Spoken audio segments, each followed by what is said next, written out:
The courtroom was packed to capacity. Every bench filled, every reporter stationed with a pen or camera in hand, ready to catch the headline of the day. It wasn't just another hearing. This was a military trial unlike any other. The silence was thick as people waited for the man whose testimony could change everything.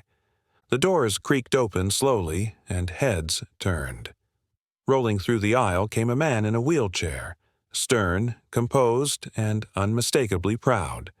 Lieutenant Marcus Hale, a former Marine whose name was once etched in headlines for bravery under fire, and later for disappearing from the public eye after a tragic incident overseas.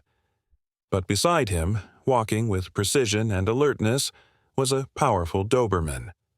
The dog wore no muzzle, no vest, just a sleek black collar and eyes sharp as glass. He wasn't just any dog, he was a military service animal. And, more importantly, he was Marcus's dog. Marcus had lost the ability to walk in Afghanistan, the victim of an IED explosion that shattered the lower half of his spine and almost ended his life. But he wasn't the only one injured that day. The dog, then a young recruit named Rex, had been caught in the blast zone as well. Instead of fleeing, Rex had dragged his handler behind a barrier, stood guard over him for hours until help arrived, and refused to be separated even at the hospital. They'd saved each other and had been inseparable ever since. Years had passed. Marcus had withdrawn from public life, struggling with PTSD, learning to live in a chair, haunted by the secrets of what happened after the explosion. Today was different. He was here to testify in the court-martial of his former commanding officer, a man accused of abandoning his own troops in the middle of combat and leaving injured men behind. The prosecution had evidence, but what they lacked was a voice, a story, a moment that proved what really happened, and that's why Marcus had come. As the bailiff called his name, Marcus wheeled himself to the center of the room. The courtroom was eerily quiet now, all eyes fixed on him, but his gaze wasn't on the judge or the jury. It was on Rex. He took a slow breath and did something that stunned everyone. He moved his hand, barely, just 2 fingers. It was nothing dramatic, no shouting, no command spoken out loud, just a silent signal between a soldier and his dog. And the moment it happened, Rex transformed. His body stiffened, his eyes locked onto one man seated at the defense table, the accused. His ears stood like sentinels. He let out a low growl that echoed across the room. The entire courtroom froze. People shifted uncomfortably in their seats. A woman near the back gasped. The judge's gavel hovered over the block but didn't strike. For a few seconds it was like time had stopped. Someone near the front whispered, "Did he just signal the dog?" Another person said, "Look at his stance." That dog just entered alert mode. The judge narrowed his eyes, visibly unsettled. He didn't know what had just happened, but it was clear that it meant something. Something important. Marcus didn't speak. Not yet. He simply looked straight ahead while Rex remained like a statue beside him. And while nobody understood the silent communication between them, one thing was clear. This wasn't a performance. This was a warning. Something bigger was coming. The judge finally cleared his throat. "Lieutenant Hale," he said, trying to regain control of the room, "please proceed with your statement." Marcus adjusted the microphone in front of him, his fingers trembling, not from fear, but from the weight of what he was about to say. Rex sat silently at his side, unwavering, his eyes still trained on the man at the defense table. Colonel Dawson. "I didn't come here today because I wanted to," Marcus began, his voice steady but low. "I came because I owe it to the men who didn't make it back." A quiet ripple passed through the room. He continued. "That day, we were surrounded. Communications had gone dark. Half the unit was already down, and when the call came to retreat, it wasn't a strategy. It was abandonment." Colonel Dawson shifted uncomfortably in his seat, arms crossed tightly. Marcus's hand tightened on the armrest of his wheelchair. "I was hit. Couldn't move my legs. I radioed in, asking for extraction. The last voice I heard was Dawson's. He said, and I quote, 'We don't have time for the cripple. Leave him.'" Gasps echoed through the courtroom. The judge leaned forward, eyes narrowing. "Are you stating, under oath, that Colonel Dawson knowingly left you behind while you were still alive?" "I am," Marcus said without hesitation, "and I wasn't the only one." His voice grew stronger as he recounted the chaos, the sand in his mouth, the blood in his eyes, the smell of smoke and fire. And Rex, loyal Rex, dragging his body across sharp rocks, refusing to leave him even when mortars exploded meters away. "Rex is the reason I'm alive," he said. "He shielded me, barked non-stop until a drone picked up our location. We were pulled out 42 hours later." He turned his head slightly toward the jury. "And during those 42 hours, not once did Colonel Dawson attempt to confirm if any of us had survived." Across the room, the prosecution leaned in, nodding subtly, while the defense scrambled to regroup. Dawson's lawyer whispered something into his ear, but the colonel's face had already changed. No longer cold, but tense, almost pale. "But let me tell you what matters more than that," Marcus said, softer now. "It's not just the orders he gave that day. It's what he's still doing. The lies, the cover-ups, and the fact that I wasn't supposed to be here today." The judge arched a brow. "Explain." Marcus hesitated. Then he pulled back the sleeve of his jacket to reveal a series of healing bruises along his arm. Gasps filled the air again. "2 weeks ago," he said, "someone broke into my home. Took my files, my medical records, everything related to that mission. If Rex hadn't been with me—" He didn't finish the sentence. He didn't need to. Silence fell again. Rex gave a low rumble as if confirming the threat. The court officer instinctively moved his hand toward his belt, but the judge raised a hand. "Stand down," the judge said. "The dog's not the danger here." The room was dead quiet. Marcus had just turned the entire proceeding into something far bigger than anyone expected. This wasn't just about military misconduct. This was about betrayal, silencing a hero, and a dog who refused to let justice die. And just as the judge was about to respond, Marcus spoke again, this time to Rex. "Ready?" He tapped his knee twice. The dog stood, tall and proud, eyes burning with intelligence and intent. And that's when something utterly unexpected happened. As soon as Marcus tapped his knee twice, Rex's posture changed completely. His ears perked, his muscles tensed, and his eyes zeroed in, not on Marcus, not on the judge, but directly at Colonel Dawson. The room felt like it exhaled all at once. The Doberman began to move, not with aggression, but with slow, calculated purpose, each paw step echoing against the polished floor of the courtroom. No one dared stop him. Even the court officers, trained and prepared for all kinds of disturbances, simply stood frozen in place. The judge, who seconds ago had been ready to interject, leaned back in stunned silence. Jurors watched with wide eyes, some instinctively leaning away from the dog's path. Everyone could feel it. This wasn't just a dog obeying a command. This was a soldier reporting for duty. Colonel Dawson's expression turned from smug irritation to genuine fear.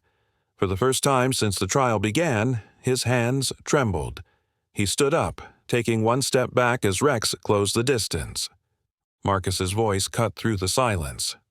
"Rex, show them." The Doberman stopped in front of Dawson. Then, in a movement that shocked everyone, he sat, completely still, eyes never leaving the colonel's.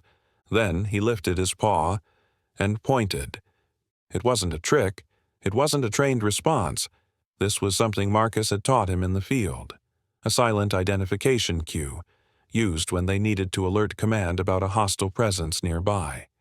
The courtroom erupted. Reporters scrambled to capture the moment. Gasps turned into shouts. One juror dropped their pen, and even the judge was visibly shaken. "Order in the court!" The judge banged the gavel, but his voice cracked with disbelief. "Mr. Hale, what was that?" Marcus, breathing deeply, spoke without emotion. "That signal was developed for use during reconnaissance missions. When Rex detects a known threat, someone involved in hostile or endangering actions, he performs that gesture. He's only done it twice before, once in Afghanistan, and now." Dawson stammered, This is absurd. That's not evidence. It's a dog, a trick." But Rex didn't move. His paw remained lifted, unwavering, pointed like a silent accusation. The prosecutor stood. "Your Honor, we request an immediate recess to validate new behavioral evidence presented in this testimony. There are military logs, mission footage, and canine handler reports that can corroborate the significance of this signal." The judge didn't answer immediately. Instead, he stared at Rex, then at Marcus, then finally at Dawson, who was sweating now, visibly rattled. "Request granted," he said, his voice low. "Court is adjourned until tomorrow morning." The gavel struck, but the real impact had already happened. The courtroom had seen it, a paralyzed man who refused to be silenced, and a war dog who'd never forgotten the truth. Together, they'd turned the tide of the case in one silent, powerful moment. As people began to file out, one camera remained trained on Rex. Still sitting, still pointing. No one could ignore it now. And while the judge's bench emptied, the jury scattered, and the lawyers argued in hushed voices, Colonel Dawson sat frozen in place, facing the one soldier he never thought he'd see again, and the dog who remembered everything. After the courtroom cleared, the weight of what had just occurred lingered like smoke in the air. Marcus sat in silence, the echo of the gavel still ringing in his ears. Beside him, Rex sat calmly, his gaze focused and steady, as if he knew what was coming next. But for Marcus, everything was unraveling faster than he could process. A few hours later, Marcus was led into a private federal office by a U.S. Marshal and greeted by the district attorney and a Department of Defense liaison. They weren't there for formalities. They were there because of what happened in that courtroom.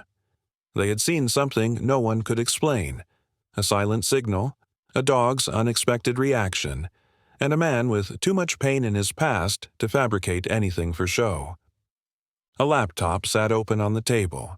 The district attorney clicked play. It was the footage Marcus had hoped never to see again. A desert landscape, static in the feed. The video was from a body cam, dated 6 years earlier, marked Operation Silver Dagger. The sound of gunfire and chaos filled the room. Marcus watched as his younger self appeared on screen, shouting coordinates into his radio. He remembered every second of it, but seeing it again was like reliving a nightmare. Then came the voice that made Marcus's stomach twist. "We're compromised. Pull back, but make sure the fallback line is secured. Use any means." It was Colonel Dawson's voice, calm, collected, but too calm. And then the camera caught a glimpse of Dawson off to the side, speaking into another device, a satellite phone not logged in the mission's official records. The DA paused the footage. This call was traced. He wasn't calling for backup. He was communicating with someone outside the chain of command, possibly with insurgents. Marcus clenched his jaw. "That's when 2 men in my unit died.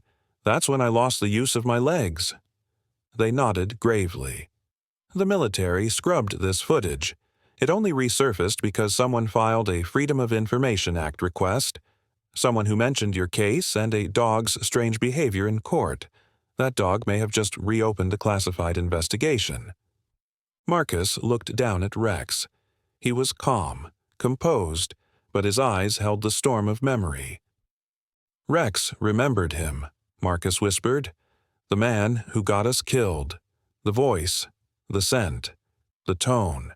Rex never forgot what Dawson did, even when I tried to move on." The next morning, court resumed. But the energy was entirely different. The courtroom buzzed with anticipation. The prosecution submitted new evidence: the footage, the voice logs, the call tracing, and character testimony from Marcus's former unit members, many of whom had always suspected something was off but had no proof. And Rex's reaction? It wasn't a trick. It wasn't a show. It was a trained military response to a perceived threat. A specialist in canine military behavior testified, "Dogs like Rex aren't just trained to follow commands. They're trained to respond to high-risk threats, to remember patterns, voices, scents." What we saw in court wasn't obedience. It was recognition. That dog identified Colonel Dawson as a threat based on his past behavior during combat. The judge leaned back in his chair, visibly shaken. So, what we have here is a silent witness, one who remembers more than anyone expected. The courtroom fell into a hush. Marcus took a deep breath. He didn't want revenge. He wanted the truth, and for the first time, it felt like people were listening. He stood slowly and looked directly at Dawson. "You left us to die, and I lived with that silence for years. But Rex, he carried the truth the whole time, and when no one else would speak for me, he did." Rex, as if sensing the moment, stood and walked to the center of the room, stopping in front of the judge's bench. He sat perfectly still, facing Dawson, unwavering. The judge looked from the dog to the disgraced colonel. "Colonel Dawson, you are now under investigation by the Department of Defense for misconduct and treason during active duty. You will be taken into custody pending further inquiry." Gasps echoed through the courtroom. Dawson didn't say a word. As officers approached, he shot one final glance at Marcus, but it wasn't the glare of arrogance anymore. It was fear. Marcus didn't need to say anything else. Rex had already said it all. The two exited the courtroom, not as a broken man and a dog, but as a soldier and his silent, loyal partner who had just brought justice to light after years of darkness. Together, they didn't just remember history, they rewrote it. The weeks that followed were a whirlwind. Colonel Dawson was taken into federal custody and indicted for war crimes and obstruction of justice. Media outlets exploded with headlines like, "Heroic Dog Exposes Military Conspiracy in Courtroom," and "Silent Signal Breaks 6-Year Silence." Marcus, who had lived in the shadow of his past, now found himself at the center of national attention. But he didn't crave the spotlight. He just wanted peace. Justice had been served, and for once he could breathe. Yet it wasn't just justice that had been delivered. It was healing. Marcus and Rex were offered national recognition. The Pentagon reached out with an official apology and awarded Rex a Medal of Valor, an honor typically reserved for human service members. A special ceremony was held, televised live. Cameras flashed, reporters shouted questions, but Marcus only had eyes for his companion. As they stood on the stage, the announcer said, "For bravery in the face of betrayal, and for reminding the world that truth sometimes walks on 4 legs, we honor Sergeant Rex." The applause was thunderous, but Marcus, voice trembling, stepped up to the mic. "I used to think that strength meant silence, that surviving meant staying quiet about the pain you carry, but this dog never forgot. He never wavered. When the world dismissed my voice, Rex found his own way to speak up. And because of him, I remembered what it means to fight. With honor, with loyalty, and with heart." After the ceremony, people began approaching Marcus. Veterans, survivors, families of the fallen. They didn't see him as broken anymore. They saw him as someone who had endured, who had persisted, who had found purpose again. And everywhere he went, Rex was at his side, head held high. They received letters, thousands of them. One girl wrote, "My dad was in the military and came back a different person. He doesn't talk much, but after we watched your story, he hugged me and said he was proud. Thank you for helping him find his voice again." Another veteran wrote, I never trusted anyone after what happened overseas. Watching Rex in that courtroom, I cried for the first time in years. Marcus didn't need medals. He didn't need recognition. He had already won. At home, life began to feel normal again. Mornings with coffee and Rex lying at his feet. Walks, slow but steady, with Rex always pacing beside his wheelchair. They would sit at the edge of the nearby lake just watching the world move. Peaceful, simple, whole. One afternoon, as the sun set in burnt orange over the water, Marcus looked down at Rex. "You saved me twice. You know that." Rex tilted his head, ears perked. "First in that desert, then in that courtroom." Rex wagged his tail gently, resting his head on Marcus's lap. And in that moment, there were no flashbacks, no echoes of gunfire, no weight of unanswered questions.